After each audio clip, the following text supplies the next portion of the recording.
மதத்தையும் நம்பிக்கையும் மனசுல வை. அதான் இந்த நாட்டோட அடையாளம். எதுக்கு இப்படி அவசரப்பட்டு தரதா சொன்னீங்க? அதுக்காக கடைய விட்டுடலான்னு சொல்றியா? நான் அப்படி சொல்ல வரல அத்தை. வேற என்ன சொல்ல வர? அவர்தான் உறுதியா சொல்லிட்டாரே, 5 லட்சம் பணம் கொடுத்தாதான் மேல் கொண்டு கடையை நடத்த முடியும்னு சொல்லிட்டாருல்ல.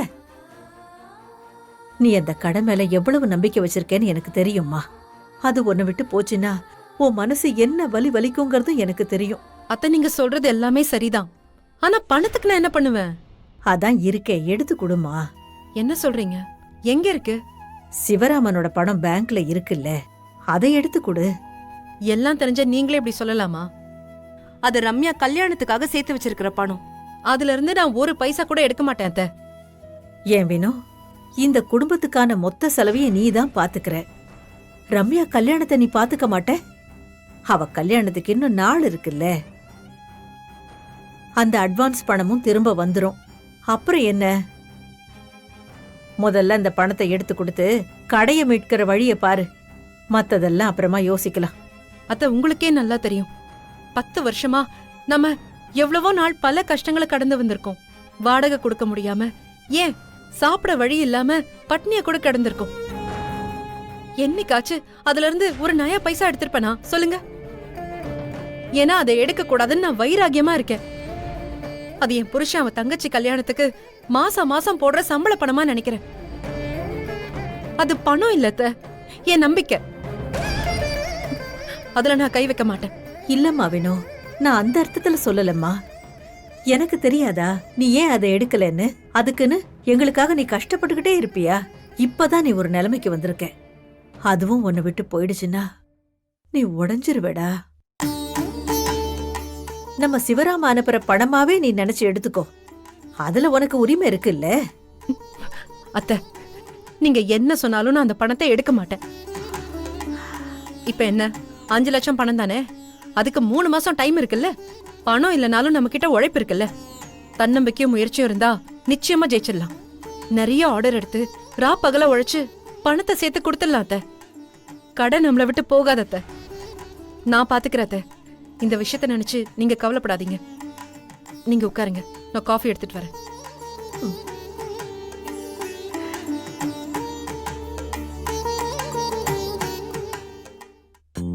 நாம என்னதான் பெஸ்ட் டிசைன் பண்ணாலும் அதை சரியா ஸ்டிச் பண்ணாதான் பெர்ஃபெக்ட் மாடல் வரும்.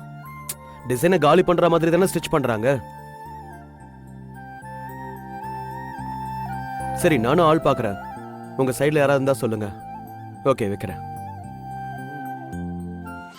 A rainbow is formed when light from the sun passes through the tiny water droplets present in the atmosphere. The tiny water droplets split the tiny water droplets into its 7 constituent colors into its constituent colors. The phenomenon of white light. Divya, என்னாச்சு உனக்கு? Daddy உள்ள வந்ததும் எப்பவும் ஓடி வந்து கட்டி பிடிப்ப. இன்னைக்கு நான் வந்தது கூட தெரியாம அப்படி என்ன படிக்கிற? அவ உன்ன மட்டும் இல்லடா, என்னையும் தான் கண்டுக்கல. ஸ்கூல்ல இருந்து வந்தவ நேரா சோஃபால வந்து உட்கார்ந்து புக் எடுத்து படிக்க ஆரம்பிச்சவ தான். நானும் ட்ரெஸ்ஸை மாத்துன்னு சொன்னேன், ஸ்நாக்ஸ் சாப்பிடுன்னு சொன்னேன். நேரமாச்சு, டிஃபன் சாப்பிட வாடின்னு கூட கூப்பிட்டு பார்த்துட்டேன். எதுக்கும் அசரலையே உன் மக. குனிஞ்சவளாகவே புக்க படிச்சிட்டு இருக்கா. ஏண்டா, இவ 6ஆம் கிளாஸ் தானடா படிக்கிறா. என்னமோ ஐஏஎஸ் ஆபீசருக்கு படிக்கிற மாதிரி சீனை போட்டுட்டு இருக்கா. திவ்யா குட்டி, என்னாச்சு? பொது ஸ்கூலுங்கிறதுனால நல்லா படிக்கணுங்கிற பயம் வந்துருச்சா? எந்த ஸ்கூலா இருந்தானே, சிலபஸ் ஒண்ணு தானே. என் திவ்யா எப்பவும் சூப்பரா படிக்கிறவ தானே. அதெல்லாம் ஒண்ணும் இல்ல டாடி. என் கிளாஸ்ல மதின்னு ஒருத்தி இருக்கால்ல, உனக்கு கூட ஸ்கூல்ல அன்னைக்கு காமிச்சேனே, என் பிகினி மீன் ஒருத்திய சொன்னேன்ல. ஆமா, அவதான் எப்பவுமே கிளாஸ் ஃபர்ஸ்ட் வருவாளாம். ரொம்ப ஓவரா சீன் போடுறா. அதான் அவளை முந்தி நான் கிளாஸ் ஃபர்ஸ்ட் வந்து அவளை தோக்கடிக்கணும் டாடி. அதுக்கு தான் இப்படி படிச்சுட்டு இருக்கேன். அப்போ நீ வீம்புக்கு தான் படிக்கிறியா? ஏய் கிழவி, உனக்கு சொன்னா புரியாது.